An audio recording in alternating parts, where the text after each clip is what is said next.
que la crisis del agua, que la crisis de la agresión al medio ambiente no es una causa. La causa es el modelo de civilización que hemos montado y lo que tenemos que revisar es nuestra forma de vivir.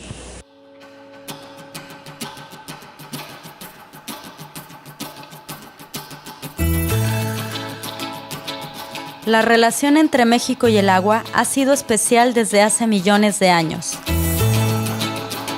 En Chiapas se encuentra el Cañón del Sumidero, una de las maravillas de la humanidad. Cuenta la leyenda que durante la llegada de los españoles, los indígenas prefirieron saltar de sus altos riscos antes de ser esclavizados.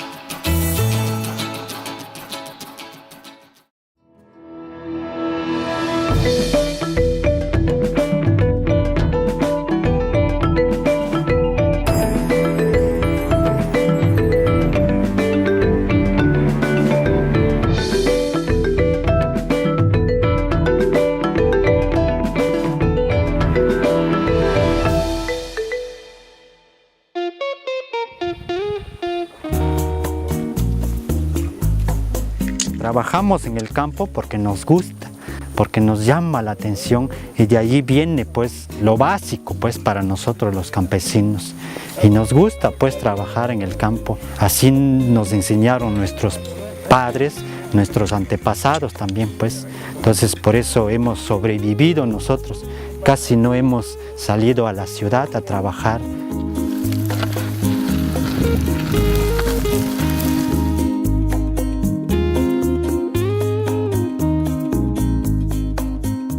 México ha sido tradicionalmente un país campesino, pero en los años 90, el gobierno de Carlos Salinas firmó, junto a Estados Unidos y Canadá, el Tratado de Libre Comercio, que cambiaría la dinámica del país.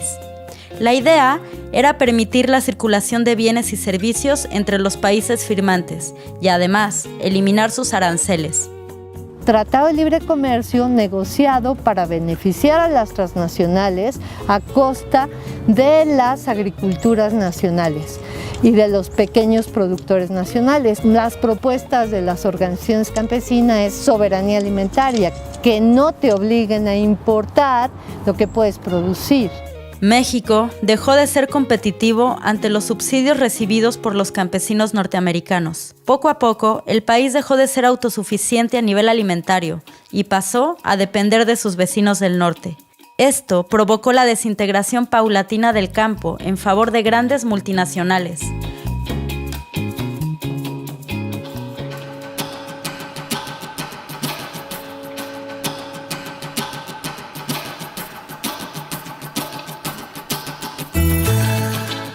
Muchos de los que vienen nosotros les decimos que basta con ver al Salto para saber el futuro de México y el mundo, pues, porque se ha causado pues un empobrecimiento a nuestra gente, una desesperanza, una falta de identidad para nuestro pueblo, una pérdida de nuestros jóvenes. O sea, han sucedido de esto muchísimas cosas, o sea, no solo que nos enferme y mate, sino que poco a poco nos han destruido la conciencia, pues las formas de vida. La ciudad de El Salto se encuentra en el cauce del río Santiago. Durante siglos, esta zona era conocida por su gran biodiversidad animal y vegetal. Pero hoy en día, más de 250 empresas se han establecido alrededor del río Santiago, convirtiéndolo en un receptor de desechos tóxicos, altamente contaminantes y peligrosos. Sus aguas, otras veces llenas de vida, son ahora propias de un río muerto, que además ha extendido su devastación al pueblo y a sus habitantes. Si el río está dañado, nosotros también, porque nos hemos dado cuenta que somos parte de este ecosistema, de este territorio, y nos dimos cuenta tarde cuando el río ya estaba causando muerte y enfermedad en la población. Grandes transnacionales que producen computadoras, celulares, circuitos integrados que también arrojan todos sus desechos tóxicos al río, pero al mismo tiempo el río Santiago recibe todas las aguas fecales de Guadalajara, es decir, de 5 millones de habitantes, y todos los lixiviados del basurero de Tonalá, que recibe más o menos entre 3.500 y 4.000 toneladas de basura por día. Y esto vuelve al río un cóctel tóxico que está envenenando a toda la población de las comunidades del Salto. Antes que pasar eso, pues nosotros vivíamos pues muy, como dicen, bajo la sombra pues del río. Entonces, cobijados pues con la sombra del río. Entonces cuando llegó la industria, lo primero que pasó, se empezaron a morir los peces, o sea, los animales del río, las culebras, las ranas, todo eso. Mis padres aquí se criaron de jóvenes, o sea, nunca tuvieron que trabajar, que el río daba todo, o sea, tenían sus verduras aquí, las frutas, o sea, tenían todas las formas de vida aquí. A diferencia de nosotros, que a lo mejor tenemos que trabajar así como 1 o 2 turnos, pues, para poder tener el alimento que ellos tenían, cuando para ellos era tirar, pues una pobreza benévola, pues, que aunque no trabajaran no se morían de hambre. Ahora, pues, aunque uno trabaje mucho, de todos modos se mueren de hambre la gente. Nos volvimos todos obreros, empezamos a trabajar, pues nosotros decimos lo que alguien dijo, que nos refugiamos en la seguridad vital, o sea, en tener un salario, un seguro social, un aguinaldo, en lugar de la libertad arriesgada pues que nos daba el río.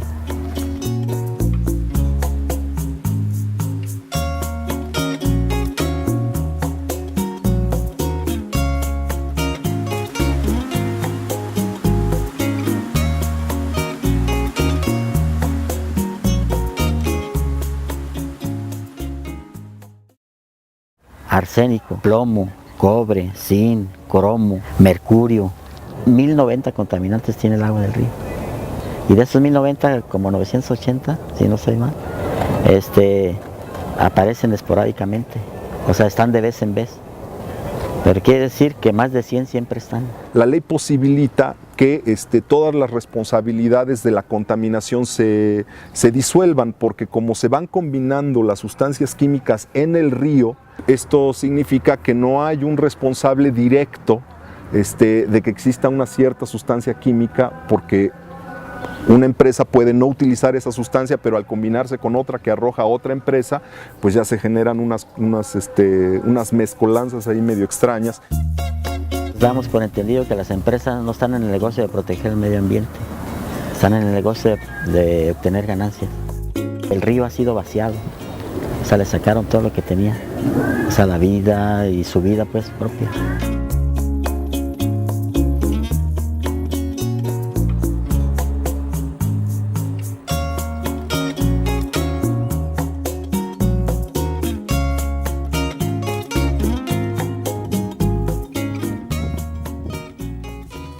Ha empezado a caer muchísima gente llena de cáncer, de insuficiencia renal y de muchas enfermedades raras. Los modos de vida era lo primero que nos quitaron para luego irnos dando esclavitud y luego enfermedad y luego muerte. Entonces siguió la rabia, no se contuvo, hubo mucha confrontación hacia el gobierno, hacia los industriales, y luego, consecuentemente y triste, muere un niño a consecuencia de envenenarse, ¿no? Miguel Ángel estaba jugando fútbol junto al río, se cae, en el Salto, Jalisco, se cae al río, lo sacan prácticamente de inmediato, pero queda tan intoxicado su organismo que está varios días en agonía y después muere simplemente por haber entrado al río, por haber caído al río. Me recuerdo una mamá con un niño sin pierna y la señora decía: mi hijo nació mutado, y en la fábrica nos dijeron que iba a salir así si tenía familia. Y nos estábamos cuidando, pero bueno. Para intentar mitigar las críticas recibidas, el gobierno mexicano construyó una tratadora de agua en El Salto. El río Santiago llegó a tener 20 metros de espuma blanca, y aunque consiguió eliminarla, el río continúa teniendo contaminantes en forma de metales pesados que la tratadora no puede eliminar. Estos quedan en el agua, que más tarde habitantes del pueblo sin recursos consumen.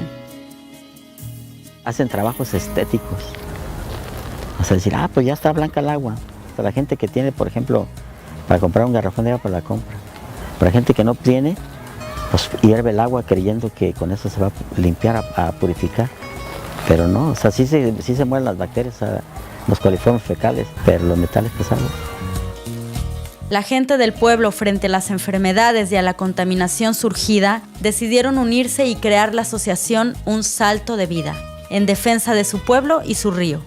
Comenzamos a emprender una lucha por rescatar esa memoria de ese río que cuentan.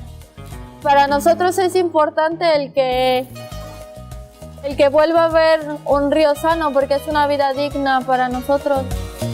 En México también existen otras asociaciones que luchan en defensa del medio ambiente.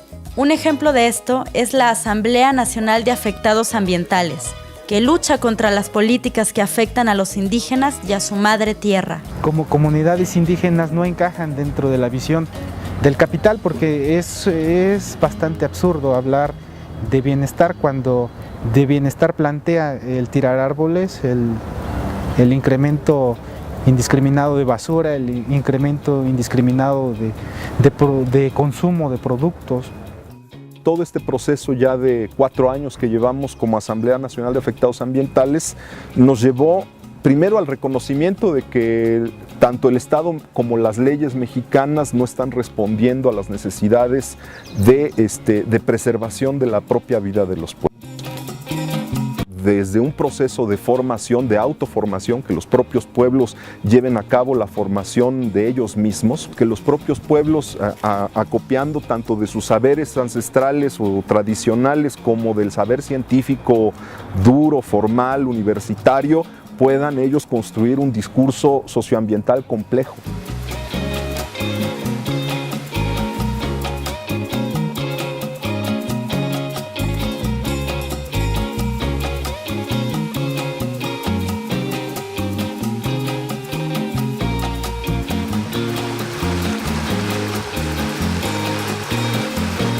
Se reconozca que el río Santiago es un caso urgentísimo, es un foco rojo de contaminación ambiental en el país, pero que las autoridades siguen posponiendo en el tiempo, se van trasladando las responsabilidades de lo local a lo federal y las comunidades siguen viviendo un viacrucis, ¿no?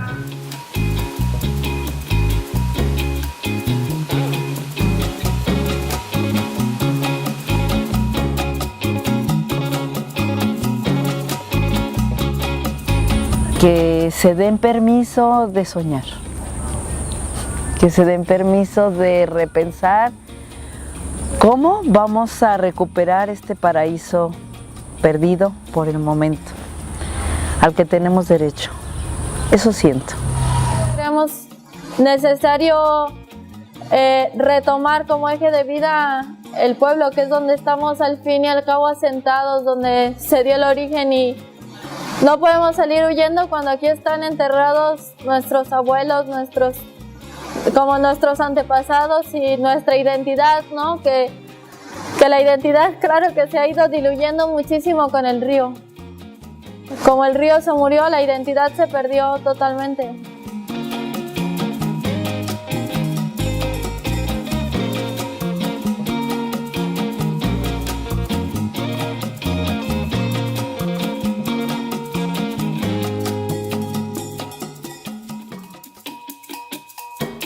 Ahora en México está en una carrera por privatizar los pocos recursos naturales que le quedan, y esto incluye, por supuesto, las costas. Esto ha derivado en un proceso de expansión urbana desenfrenada, de urbanización salvaje, la llamamos nosotros.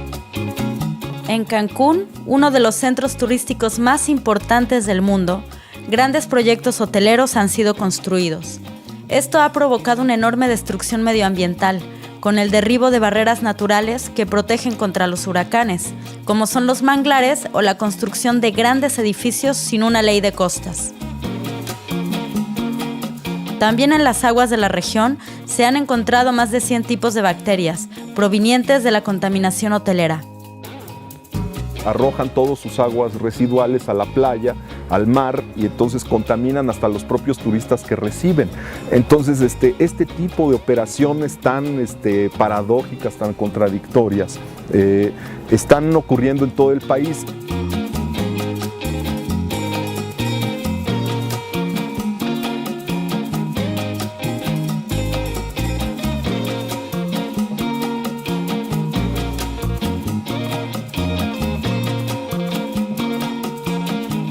En el estado de Baja California Sur se encuentra Cabo Pulmo. Allí, el gobierno mexicano intentó llevar a cabo la misma idea que en Cancún. Autorizó a la empresa española Alsa la construcción de complejos hoteleros en una zona natural protegida muy importante para México.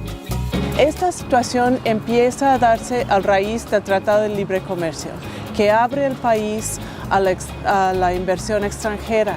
Esto iba a significar no solo la destrucción de la fauna marina, de los manglares, de los arrecifes, sino además la destrucción del modo de vida de los campesinos y de los pescadores que habitan la región y que son pocos, que no son muchos y que llevan a cabo pesca y agricultura sostenible. Está el arrecife más grande de esta parte del país y ya fue designado 7,000 hectáreas o más como parque natural y está reconocido como un patrimonio natural de todo el mundo por la UNESCO.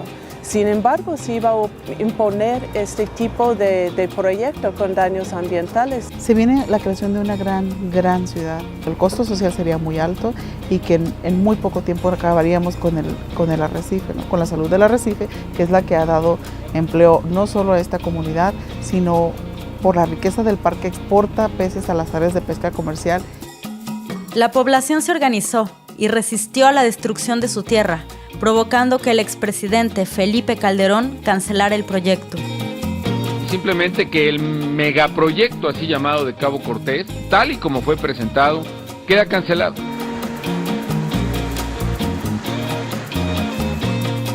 Hoy en día, gracias al pueblo, Cabo Pulmo continúa siendo el paraíso medioambiental que siempre fue.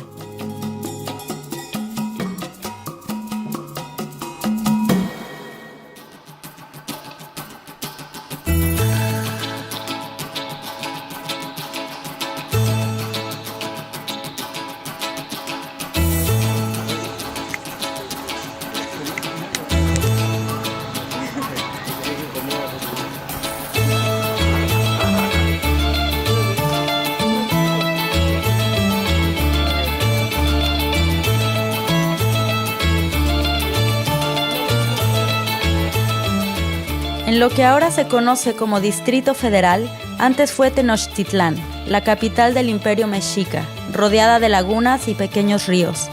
Este legado ahora se encuentra en la zona de Xochimilco, llena de canales y pequeñas islas, que los habitantes de la zona todavía conservan. Los pueblos indígenas han encontrado en su unión la fuerza necesaria para conservar sus raíces y su tierra.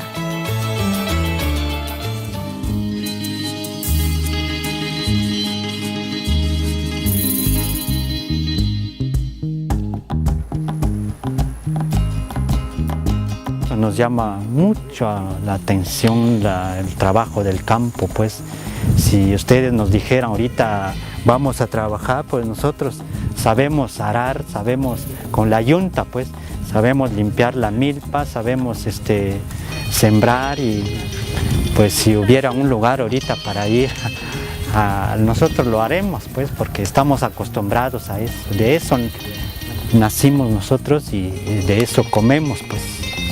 Además de continuar sembrando, la comunidad indígena de San Juan Tabá entiende la importancia de la búsqueda de nuevas formas de cultivos, como la que realizan al alternar la cosecha de árboles frutales y maíz, o con nuevos sistemas de regadío totalmente naturales que evitan la erosión de la tierra. Los ancianitos, ellos son los que empezaron a trabajar, ¿no? a través de canales, recogían el agua. Y un buen tramo, pues, recogían el agua para poder regar la milpa a través de canales. Cosechamos 2 veces al año con la milpa de riego y hemos recibido pues mucho beneficio de este sistema de riego, pues.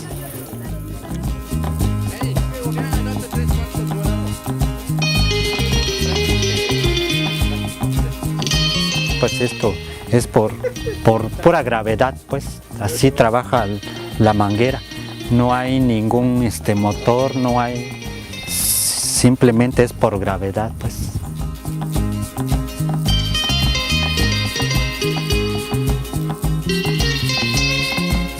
Cultivo de riego ahora, pues nosotros vimos pues que sí recibimos buena cosecha.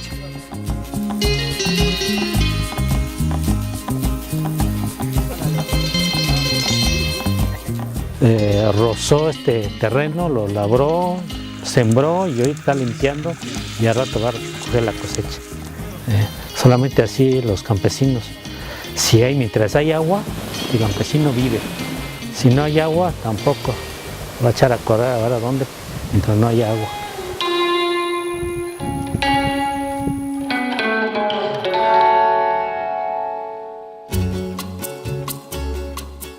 La lucha es porque queremos vivir bien. Siempre estamos como sobreviviendo con ese pie fuera del territorio, queriendo irnos de aquí. Esto llevó a la Asamblea a presentar una demanda en el Tribunal Latinoamericano del Agua. El Tribunal Latinoamericano del Agua nos abrió las puertas para que, como Asamblea Nacional de Afectados Ambientales, pudiéramos presentar la primera demanda como país, es decir, la primera demanda contra un Estado por la destrucción del sistema hídrico nacional en su conjunto. Según la Asamblea, el Estado mexicano, a través de políticas de libre comercio, había permitido que grandes multinacionales se apropiaran de los bienes nacionales del país, en prejuicio de los habitantes de México. Con este sistema neoliberal, lo que favorece son a las transnacionales, haciendo que nosotros como ciudadanos perdamos todos nuestros derechos, ¿no? Entonces el Estado a quien beneficia son a las grandes transnacionales, porque para él lo único que le interesa es generar un recurso económico que solo beneficie a las grandes esferas y empobrezca y perjudique en tanto en salud y en trabajo a la clase trabajadora, y bueno, que precisamente abusa de su poco conocimiento sobre sus derechos humanos y civiles. Decir que la empresa mata cuando la empresa es la que nos da de comer, como morder la mano del amo, ¿no? No solo hacer conciencia de lo que está pasando, sino hacer acciones que nos quiten el miedo al hambre, que nos quiten el miedo a estar libres y a exigir salud para nuestros pueblos. Gracias a las asociaciones ambientales y a los pueblos indígenas, la lucha por un medio ambiente y un agua que sea fuente de vida seguirá adelante.